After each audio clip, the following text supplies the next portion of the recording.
Queridos irmãos, a paz do Senhor, nós queremos agradecer a Deus todas as suas bênçãos, misericórdias e compartilhar mais uma vez aqui a palavra de Deus com todos os irmãos. Em um vídeo anterior nós falamos sobre a mensagem do profeta Oséias, de forma inusitada, né? Como os irmãos conhecem através da leitura do texto de Oséias, Deus fala à nação de Israel, né? Então, mencionamos os nomes dos filhos de Oséias, os quais cada um representava uma mensagem profética à nação naqueles dias do governo de Jeroboão II. Então, e segue então a narrativa, né, em forma de comparação entre a vida do profeta e o relacionamento de Deus com Israel.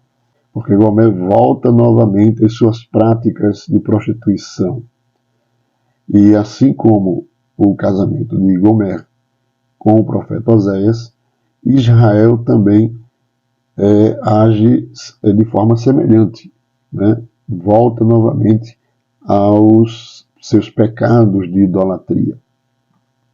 E aí Deus se utiliza desta narrativa da vida do profeta para falar a respeito da situação de Israel em relação ao próprio Deus. A partir do capítulo 2, o que nós temos é uma demonstração prática, tanto na vida do profeta, quanto as promessas e a linguagem que Deus se utiliza para Israel. Nós vamos encontrar a presença de um amor inexplicável no livro do profeta Oséias. Inclusive Deus, ele fala no capítulo 11 do profeta Oséias, versículo 8, e ele diz: como te deixaria, ó Efraim? Diz: como te entregaria, ó Israel? Diz assim: como te faria como Adimá? Então, Deus está expressando, né, mencionando, mesmo diante do quadro idólatra, mesmo diante da situação espiritual de Israel, seu desejo de comunhão, de koinonia com Israel é tão grande que é como que não houvesse uma justificativa, mesmo diante dos pecados. Nós falamos no texto e no vídeo anterior sobre a mensagem de Oséias, que Deus trata, ele não tolera o pecado e a iniquidade. Deus trata, mas trata para uma reconciliação, né?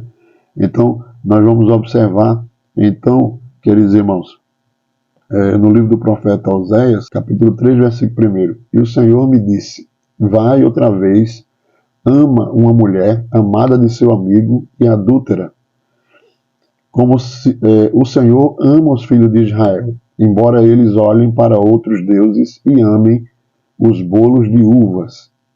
Então, Oséias, mesmo tendo conhecimento, sabendo que a sua esposa tinha retornado às práticas de prostituições, ele recebe essa ordem de Deus, que era uma linguagem da qual Deus também iria se utilizar para falar à nação de Israel, e ele vai em busca de Gomer na casa de cultos, de prostituição cultual, né? Por isso que aqui fala de uvas, fala de que eram as oferendas. Então ela era uma prostituta cultual, tinha relação com o culto a Baal, né? Assim como Israel se prostituía em sua idolatria com Baal, né? Então, só que desta feita o texto diz, no versículo 2 do capítulo 3, e a comprei para mim por 15 peças de prata, e um homer de cevada, e meio homer de cevada. Ele diz: tu ficarás comigo muitos dias, e não te prostituirás, nem serás de outro homem, assim quero eu ser também para ti. Então, o que é que Oséias faz? Ele não vai reivindicar o seu direito de esposo e trazer Gomer de volta. Ele vai e compra. Então, essa compra feita por Oséias a alguém que já era sua esposa por contrato, né, revela o plano redentor de Deus, do Senhor, para com a nação de Israel, que alcançou a todos nós, né, e foi executado através do nosso Senhor e Salvador Jesus Cristo, lá no alto da cruz. A palavra de Deus nos diz: foste comprado por um alto preço. Né? Esse imenso amor de Deus. Deus amou de tal maneira, Deus amou o mundo de tal maneira que deu seu Filho unigênito para que todo aquele que nele crê não pereça, mas tenha vida eterna.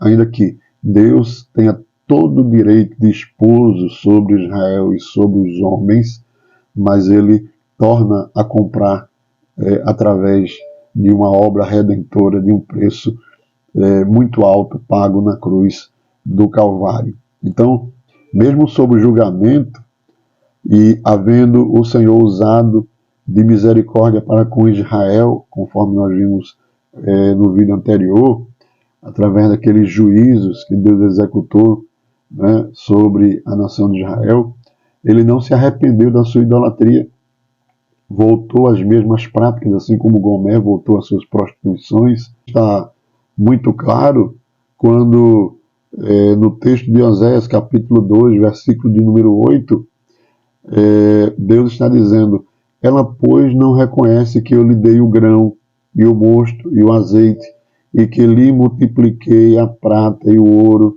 que eles usaram para Baal. Né? Então, a idolatria de Israel atribuía a bênção da colheita, dos frutos, das uvas, da chuva e tudo isso a Baal.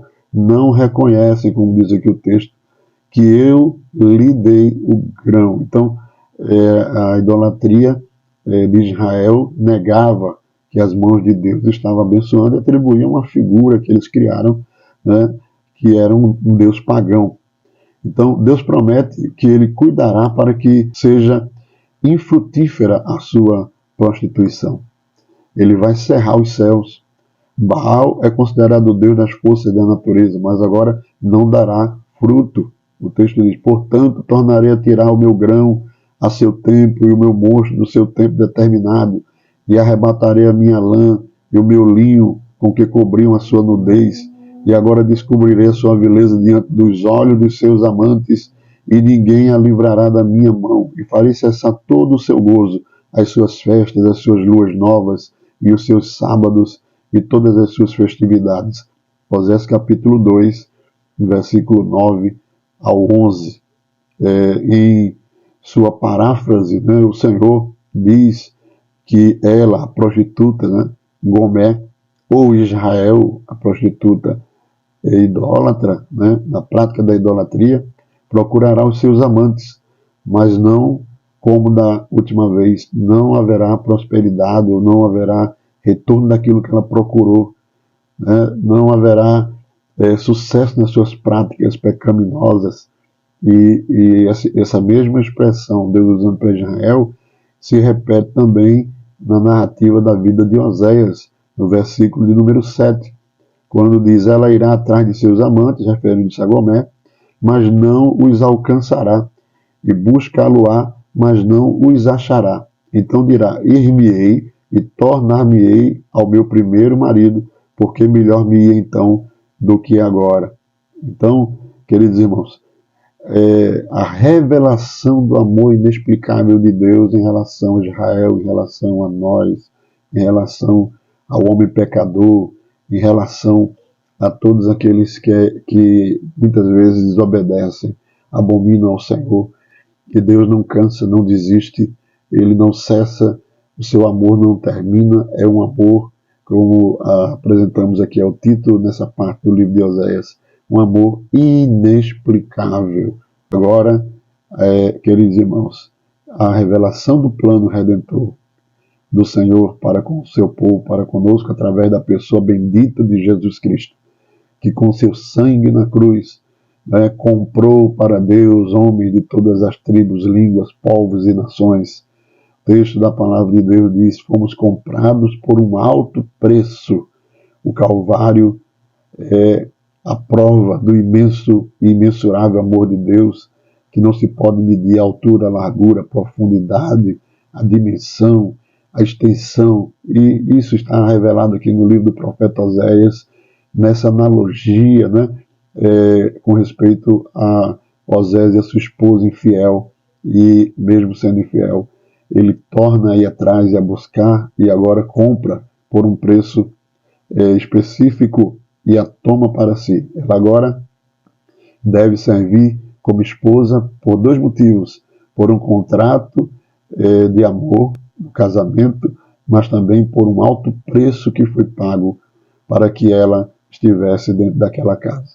Então, meus queridos irmãos, que Deus, o Senhor, nosso Deus, aplique em nossos corações a sua palavra, que os irmãos possam compartilhar esta mensagem, né, e seguiremos estudando a palavra de Deus. Estamos aqui no livro de Oséias e com certeza estaremos estudando outros textos também para nossa edificação espiritual. Deus abençoe, a paz do Senhor, e seguiremos em um próximo estudo ou um resumo, né, podemos dizer assim, da palavra de Deus. Deus abençoe.